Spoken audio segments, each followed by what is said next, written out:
नमस्कार विद्यार्थी मित्रांनो, इयत्ता 8वीच्या सर्व लेकरांचं आपल्या युट्यूब चॅनलवर सहर्ष स्वागत आहे. मुलांनो, सूट व कमिशन या आपल्या 9व्या प्रकरणातील सराव संच 9.2 आपण बघत आहोत. याच 9.2 मधले पहिले 3 प्रश्न तुम्हाला पूर्वीच्या व्हिडिओमध्ये पाठवलेले आहेत बेटा.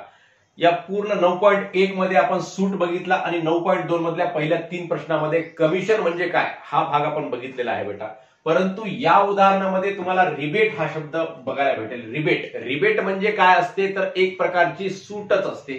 म्हणजे कोणत्याही समजा खादी ग्रामोद्योग वगैरे अशा काही सरकारी जे समजा संस्था असतात त्या ठिकाणून आपण खरेदी केली तर त्या दुकानदाराला, त्या जो केंद्र चालवतो त्या केंद्र चालकाला सरकारतर्फे त्या विक्रीवर काय भेटते, रिबेट मिळत असते. म्हणजे जेवढी खरेदी विक्री केलेली आहे त्या विक्रीच्या सुद्धा 12% 15% जी रक्कम आहे त्या दुकानदाराला मिळत असते. मग ती रक्कम काय करतो दुकानदार, आपल्या बिलातून कमी करतो. म्हणजेच रिबेट म्हणजेच एक प्रकारे आपल्याला मिळणारं कमिशन आहे, आपल्याला मिळणारी सूट आहे बेटा. सॉरी, म्हणजे सूट म्हणजे सरळ दुकानदार आपल्या विक्री किमतीतून सूट वजा करत असतो. परंतु रिबेट म्हणजे ही रक्कम त्याला शासनाकडून परत मिळत असते, रिबेट होत असते ती रक्कम दिली. मग रिबेट होणारी रक्कम काय करतो दुकानदार, आपल्या बिलातून कमी करत असतो. म्हणजेच याला रिबेट असे म्हणतात. म्हणजेच रिबेट म्हणजे थोडक्यामध्ये सूट आहे, एवढं लक्षामध्ये ठेवा. त्यावर आधारित आपल्याला या ठिकाणी हा 4था प्रश्न सोडवायचा आहे बेटा.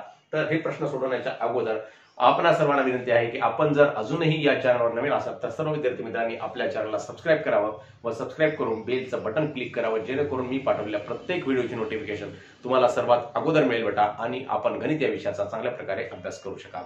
इयत्ता 5वी स्कॉलरशिप गणित ते इयत्ता 10वी पर्यंतच्या गणिताचा प्रत्येक सराव संच व प्रत्येक सराव संचामधील प्रत्येक गणित आपल्या चॅनलवर आपल्या प्लेलिस्ट मध्ये उपलब्ध आहे बाळांनो. म्हणून आपल्याला गणिताचा चांगल्या प्रकारे अभ्यास करण्यासाठी हे आजच चॅनल सबस्क्राईब करण्याची मी विनंती करत आहे.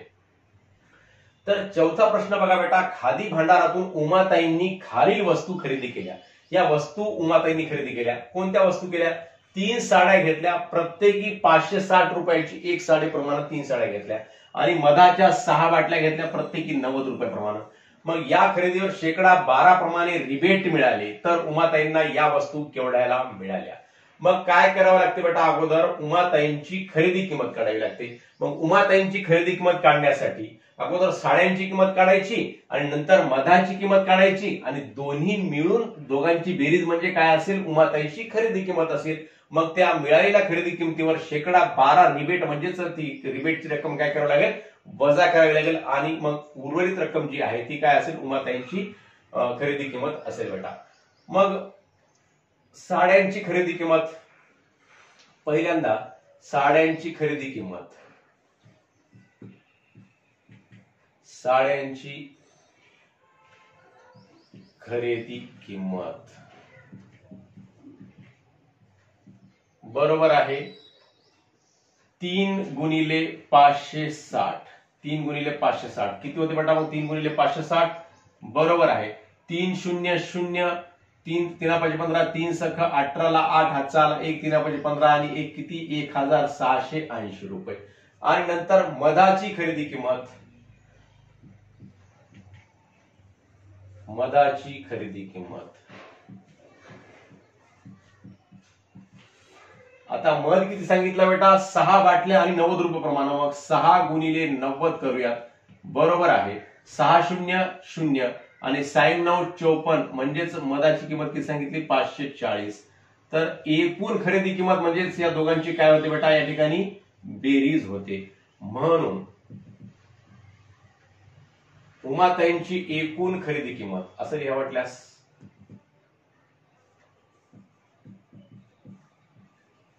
उमाताईंची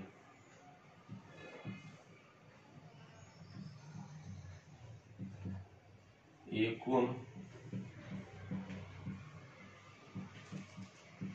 खरेदी किंमत बरोबर आहे. या दोघांची काय होते या ठिकाणी आता बेरीज होते बेटा. 0 आणि 0 किती 0 आणि 8 आणि 4 12 ला 2 हातचा 1 6 आणि 1 7 7 5 किती 12 ला परत 2 हातचा परत 1 1 आणि 1 किती 2220 रुपये. मग उमाताईंची एकूण खरेदी किंमत किती झाली 2220 रुपये. मग मिळणारे रिबेट आपण आता काढायचं. या खरेदीवर शेकडा किती आहे रिबेट? 12 रिबेट आहे. म्हणून मिळणारे रिबेट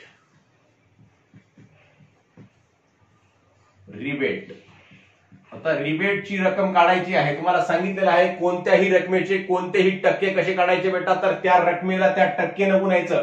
टक्के म्हणजे शेकडेवारी, टक्केवारी, शतमान अशा प्रकारे जेव्हा संख्या दिलेली असते त्याला म्हणायचं शेकडा म्हणायचं, टक्केवारी म्हणायचं. म्हणजेच 2220 ला 12% गुणायचं, म्हणजेच 12/100 करायचं असते बाळांनो. मग इथला एक एक शून्य कटला, इथं राहिलं 10, इथं राहिलं 12, मग 2 न भागूयात बेटा. 2 पंचे 10, 2 सख 12. मग आता ह्या 5 न या 222 ला भागूयात. काय होते बघा बेटा, 5 एक 5, 5 चोक 20, 5 चोक 20, 22 मधून 20 गेले, किती उरले, 2 उरले. परत या ठिकाणी 22 झाले, मग परत 5 चोक 20 होतात. मग 22 मधून परत 20 गेले, 2 उरले बेटा, 2 ला भाग जात नाही, दशांश चिन्ह दिला, मग परत इथे 2 घेतला, मग परत इथे 0 झाला, मग 5 चोक 20 चा भाग होतो याला. 5 चोक 20 44.4 गुणिले 6 बरोबर आहे. 44.4 गुणिले 6. मग याची रक्कम किती येते, मिळणारी रिबेट किती येते बेटा, बरोबर आहे. साइन चोक 24 ला 4 हातचे आले 2, मग साइन चोक 24 आणि 2 किती, 26 ला 6 हातचे आले 2, साइन चोक 24 आणि 2 किती, 26. एका स्थळांचा दशांश चिन्ह म्हणजे 266.40 असं सुद्धा आपण याला म्हणू शकतो. मग ही रक्कम काय आहे, ही रक्कम काय करावी लागते, उमाताईंच्या खरेदी किमतीमधून वजा करावी लागते. म्हणून उमाताईंना या वस्तू उमाताईंना द्यावी लागणारी रक्कम, उमाताईंची खरेदी किंमत 2220 जरी असली तरी ह्या 2220 मधून ही रिबेट जे आहे ते काय करावं लागते बेटा, वजा करावं लागते. म्हणून उमाताईंना द्यावी लागणारी रक्कम, उमाताईंना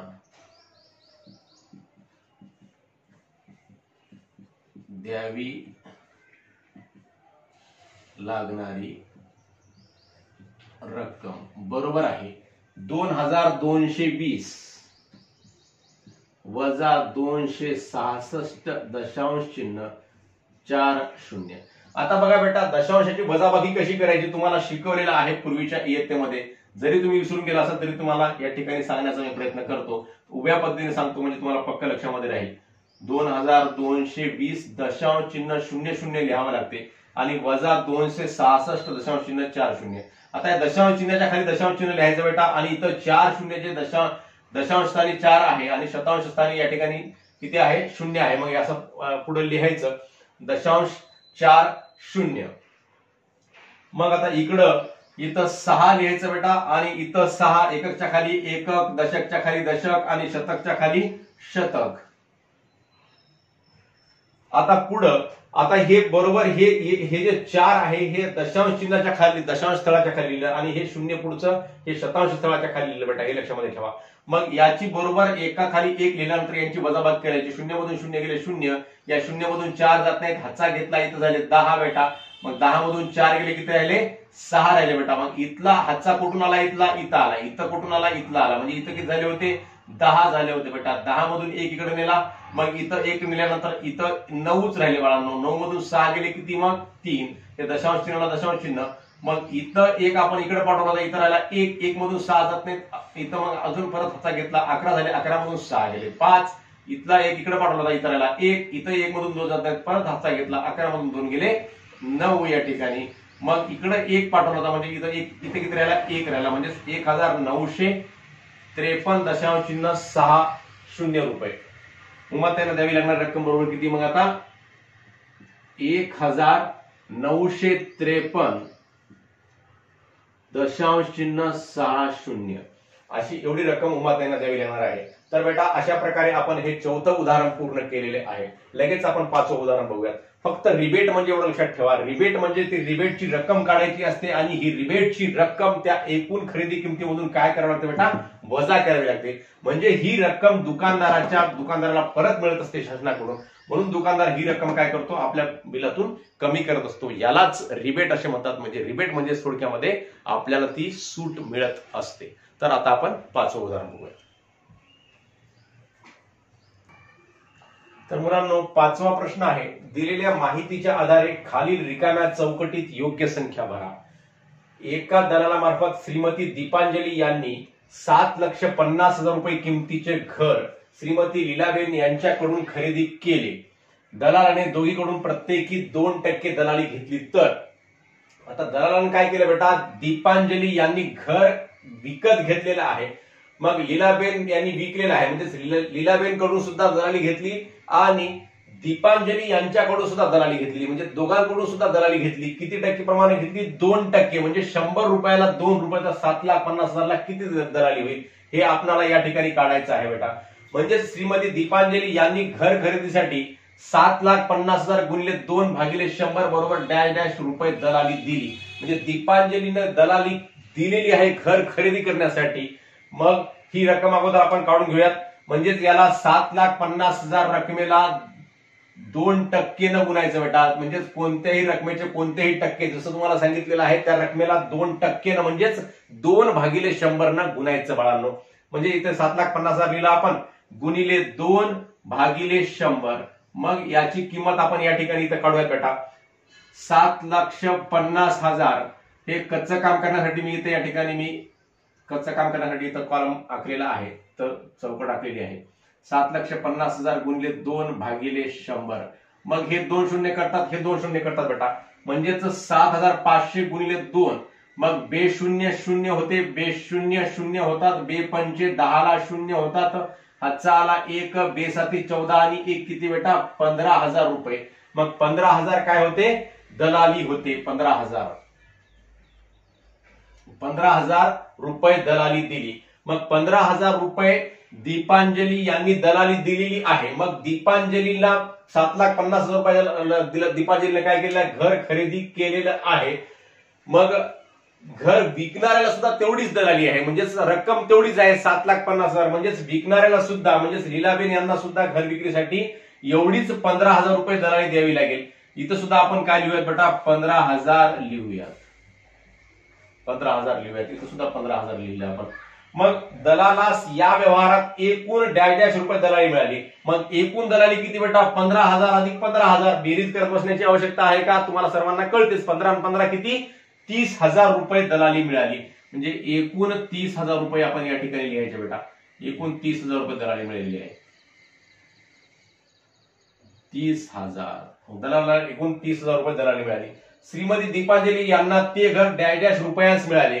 मग दीपांजली यांना केवढ्याला घर मिळालं, 7,50,000 रुपये घराची किंमत आणि दलाली एकूण किती, 15,000. त्यांना दलाली वेगळी द्यावी लागली. म्हणजे दीपांजली यांना केवढे किती रुपयाला घर मिळालं ते. म्हणून दीपांजली यांची खरेदी किंमत, दीपांजली यांची खरेदी किंमत बरोबर आहे 7,50,000 अधिक 15,000. याच्यामध्ये बेरीज करावं लागेल बेटा. म्हणजेच हे 3 शून्य जशा तसे राहतात. पुढचा चौथा शून्य आणि 5 किती होतो, 5 होतात.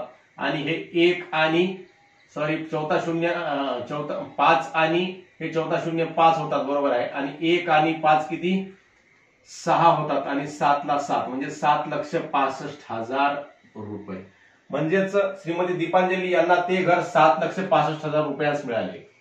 7,65,000 रुपयांस श्रीमती दीपांजली यांना ते घर मिळाले.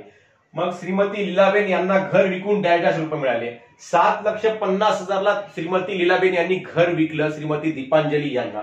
मग त्यांना रुपये 7,50,000 मिळतात का बेटा, नाही. तर या 7,50,000 मधले 15,000 रुपये दलाली त्यांना द्यावी लागते. म्हणजे 7,50,000 मधून हे 15,000 काय करावे लागतील, वजा करावे लागतील.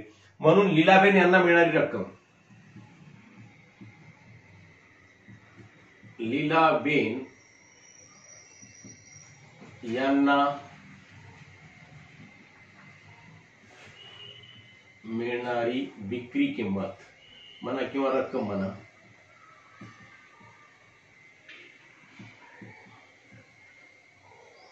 विक्री किंमत 7,50,000 आहे बेटा. म्हणून रक्कम लिहूयात, लीलाबेन यांना मिळणारी रक्कम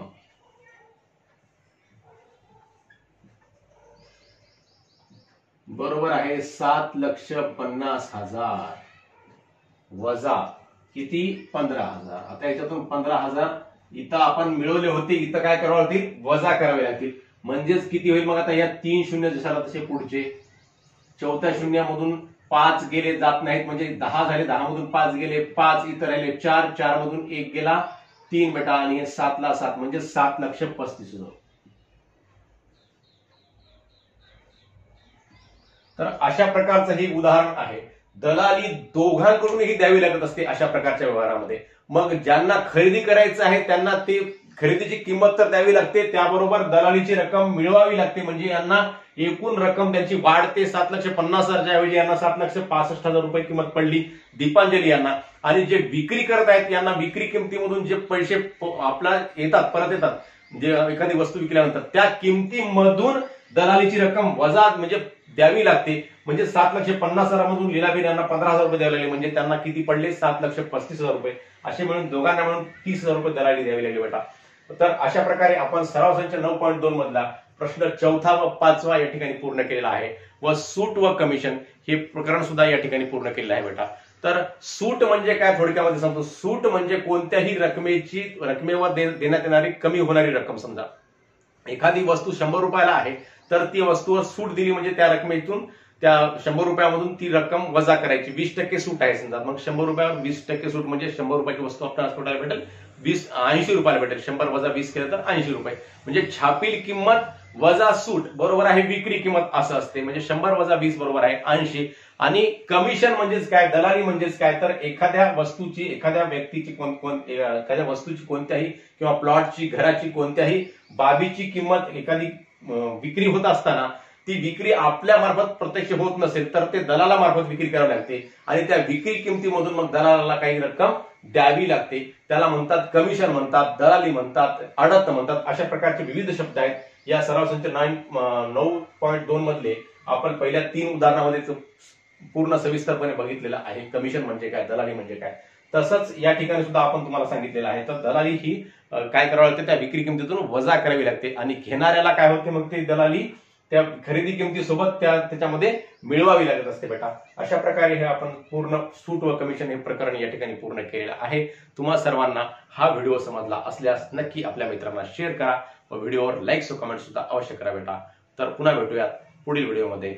धन्यवाद.